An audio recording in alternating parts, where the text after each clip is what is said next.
Good morning, ladies and gentlemen. Thank you for coming to our talk. I'm Michael from Carnegie Mellon, and I'm presenting our paper, Unakite, Scaffolding Developers' Decision-Making Using the Web.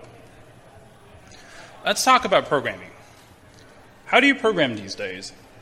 I would like to argue that programming today all boils down to two essential things: remembering what to Google and copy-pasting from Stack Overflow. And you can buy these online. Sorry about the, just kidding. They're not real books. But the problem behind is real. Programming today is all about finding solutions online and using them in your code. In fact, research has shown that developers spend on average 19% of their time looking for information on the web. And the number goes up to 41% if you look at the far end of the spectrum, for example, novice programmers. And indeed, there are lots of research tools that help developers find specific information online, such as finding APIs, finding example code, and keeping track of where the information came from. However, finding information is often just the first step. There are lots of trade-offs when it comes to programming. For example, in 2019, there are a variety of different JavaScript frameworks that you can choose to build web apps. And each has its own advantages and disadvantages, such as being super fast or having a large developer community. Just as one of our formative study participants put it, for programming questions like this, there are almost always multiple answers, and you need to collect these information about trade-offs from lots of different sources and do compare and contrast, which is called sense-making. And indeed, this is supported by prior literature, such as this graph of the different stages of sense-making, that in addition to finding information, the next step developers will have to take is to organize and synthesize and compare the things they found in order to make an informed decision. Which brings us to the first research question we would like to address. How can we help developers organize information about trade-offs? In addition, organizing and understanding the trade-offs are not just important for the first developer, but also important for the next developers, who often need to know the design rationale or why decisions are made the way they are, so that later if they need to change things, they don't accidentally violate any requirements or assumptions. Research showed that understanding design rationale is one of the hardest questions for developers to answer, which brings us to the next research question: how can we help developers understand decisions? Guided by these research questions, we first carried out a formative study where we interviewed 15 developers to understand how they currently collect and manage information about trade-offs. And there are three main findings I would like to share. The first one is making decisions is frequent and difficult in programming. 13 out of 15 developers reported being frequently swamped in decision-making tasks, which are often difficult to do, such as choosing optimization methods when training neural nets and picking cryptographic algorithms to protect users' passwords. The second finding is that developers need tool support for making decisions. 8 out of the 15 participants reported using existing tools to organize information. However, they also stressed how hard it is to do it. For example, it's hard to collect content online. A representative quote is, "Copy-pasting is just too much work, and I lose all the styling." It's hard to maintain provenance. In other words, keeping track of where the information came from. It's hard to synthesize new content with existing content. And there are often too many context switches back and forth between different applications and browser tabs. But how might developers want to organize all these information they found? What are their models and structures? Well, this is answered by our third finding, which is that participants reported maintaining a mental table, comparing different options with respect to different criteria while making programming decisions. So for example, this is a comparison table that a participant maintained in a Google Doc on the topic of picking JavaScript frameworks. Inspired by the results of the interviews, we would like to investigate how often do decision-making in programming actually involve trade-offs. And the obvious place to investigate is Stack Overflow, which is where everybody goes when they have programming questions. And sure enough, we were surprised to discover that of the most viewed questions, 88% were actually representable as tables, comparing trade-offs. And even half of the general questions were also representable as tables. The rest of them are mainly about facts, tutorials, and debugging. We also found out that some of the highly liked answers are already using tables to capture the trade-offs between various options. And inspired by the results, we designed and implemented Unakite, a Chrome extension that helps developers collect and organize information while searching and browsing. And you guessed it, of course, it's a gemstone. And the acronym stands for Users Need Accelerators for Knowledge for Implementations in Technology Environments. All the features in Unakite are designed to serve these 4 design goals, which I'll go over one by one. Number 1, scaffolding, which is to help developers structure information about trade-offs for better decision-making. One of the common barriers that developers reported in the interviews is that is not realizing the problem they're trying to solve is actually a decision-making problem until later on in the process when they're stuck with multiple options and criteria that they have to compare over. So to scaffold this process and to encourage them to approach problems in a more structured way at an earlier stage, we developed the option criterion evidence framework through a lot of iterations and testing so that it's now easy for developers to understand and use. In Unakite, developers are encouraged to organize information they collected into a comparison table, with options being the row headers, criteria being the column headers, and evidence spread across the rest of the cells. As I mentioned earlier, developers often curate a similar but less organized mental table. Formalizing this framework provides a concrete framing for them to think about decisions in a structured way that they're already familiar with. The second design goal for Unakite is to have lightweight interactions. This is guided by our prior research, which found that interactions for collecting and structuring information while browsing needs to be quick, intuitive, and low cost, without taxing users with too much cognitive workload. To streamline developers' interactions with the system, Unakite offers a sidebar on the right side of the browser window. It contains the comparison table that I just mentioned and the snippet repository, which houses all the information snippets a user collects. It is designed so that developers can do the information organization right within the page that they're currently on, saving lots and lots of context switches to other tabs or applications, compared to traditional approaches where you maintaining a Google Doc document in a separate browser tab. Developers can use Unakite to collect any information from any web pages. For example, one can select some content and click the Save to Unakite button that pops up. The content will be immediately saved into the repository. Alternatively, one can also draw a bounding box around some content and click the button. These interactions are carefully designed based on developers' natural habits of copy-pasting and taking screenshots without introducing too much cognitive load of learning new interactions. The snippets you collected will be preserved in its original HTML format, which helps developers quickly recognize it among many other snippets in the repository. To organize information, users can use drag and drop to move any snippets they collected into the table as either an option, a criteria, or a piece of evidence, which can either be positive, negative, or informational. This one.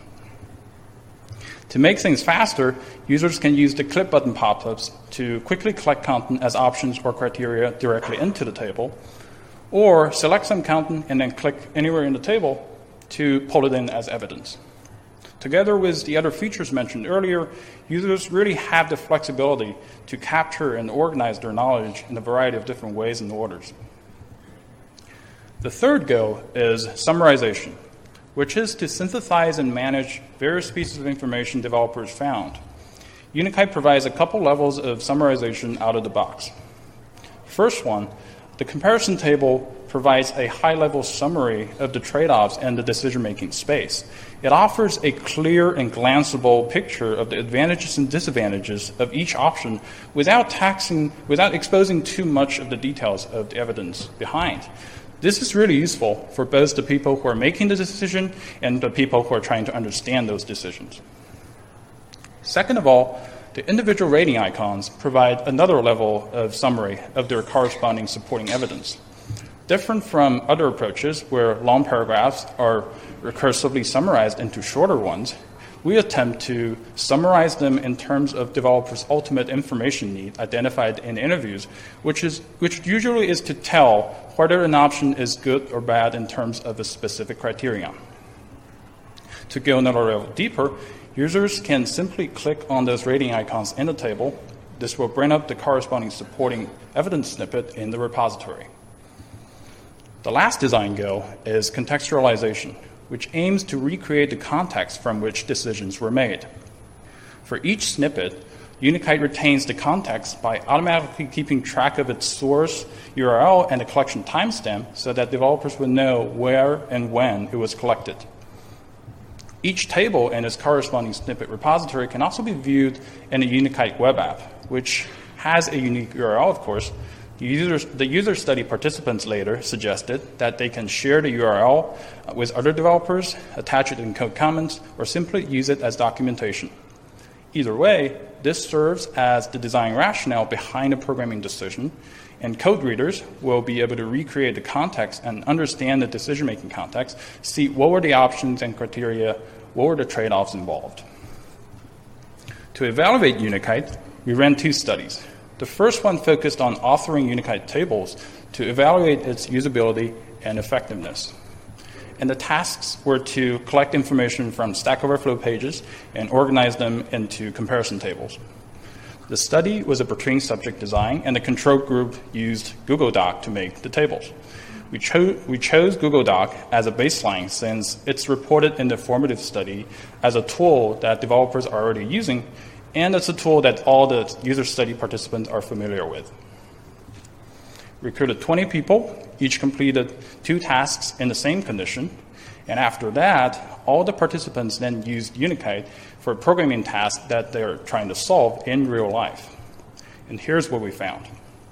First of all, Unakite is usable. All participants are able to use the various Unakite features that I talked about earlier.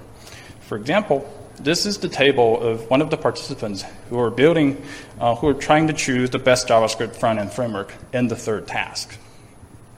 And here are some more examples that participants made, such as picking cloud computing services and hybrid app development frameworks. Second of all, using Unakite is more efficient. By analyzing the screenshots, we found out that the overhead cost of Unakite, which is the portion of time spent on directly using tool features, is only 25% compared to the 44% in the Google Doc condition. This is about a 45% reduction, and the result is statistically significant. The second study we ran focused on evaluating developers' ability to understand the trade-offs and decisions with Unakite. And the tasks were to explain code decisions made by a previous developer. We recruited 16 people, and each completed 1 task in each condition. So in the Unakite condition, people used the table that a previous developer has made, while in the control condition, people read the same set of web resources that the previous developer looked at while making the decision. Looking at the results, everyone got the answers correctly in the end. However, in the Unakite condition, users saw a table like this, and they spent on average less than 2 minutes to export a table like we talked about earlier, while in the control condition, they just had the source material, and it took them roughly 5.5 minutes to get it. So in summary, understanding decisions with Unakite is a lot faster. And now I'll talk about some of the limitations of Unakite. So first of all, we found in the user study that users would like to apply some sort of weights to the different criteria or columns, or be able to prioritize them one over another, which the current version does not gracefully support.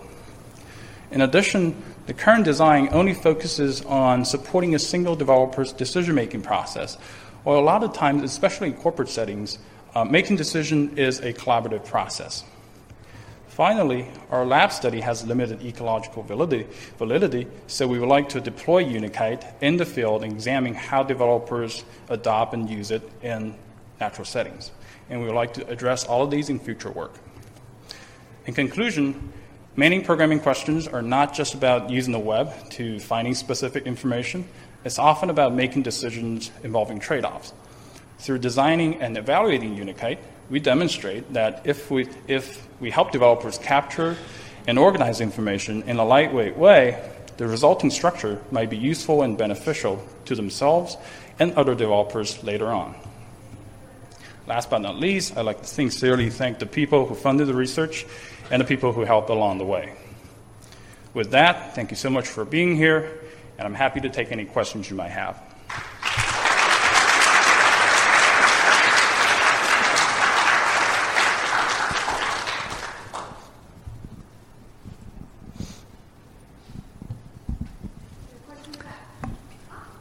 Hi, thank you for the great talk. Thanks. While listening, I was struck that the tool you built might generalize beyond the questions that programmers ask themselves, right? So I see a connection to the work that, for example, Travis Kripling did on the Living Voters Guide in Washington, where people want to consider complex trade-offs for how they want to vote on a particular measure. And I'm wondering if you could maybe just give us your thoughts on what of this design is particular to the needs of developers versus the needs of other people who forage for information on the web on complex issues.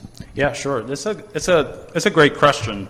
And the question was, what's specific for programming that we need to, let's say, make a table out of?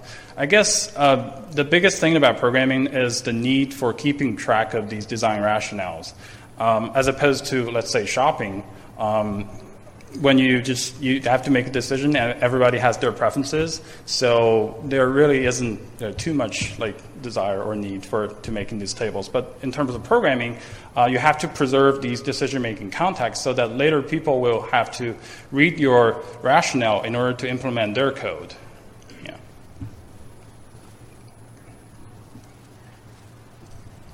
Really cool system. Thank you.